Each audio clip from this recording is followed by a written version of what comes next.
বান্দাকে একাধিকবার প্রশ্ন করেছেন যে বাক্য দিয়ে সবাই বলুন আমার সঙ্গে ঠকিয়ে দিয়ে বলুন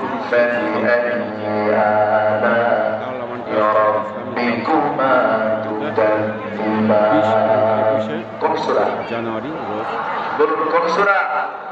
আর-রাহমান। বান্দা তুমি আমার নিয়ামতের কোন কোন অবদান অস্বীকার করবে?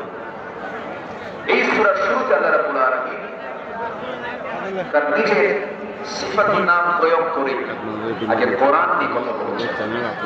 আল্লাহ রাব্বুল আলামিন বলেন আর-রাহমানু আল্লামাল কুরআনা খালাকাল ইনসানা আল্লামাহুল বায়ান الشمس والقمر بحسبان والنجم والشجر يسجدان والسماء رفعها ووضع الميزان جربون الله أكبر سورة ياسين চলে যান আল্লাহ রাব্বুল আলামিন কোরআন সম্পর্কে আগে বক্তৃতা দিয়েছেন আগে আল্লাহ রাব্বুল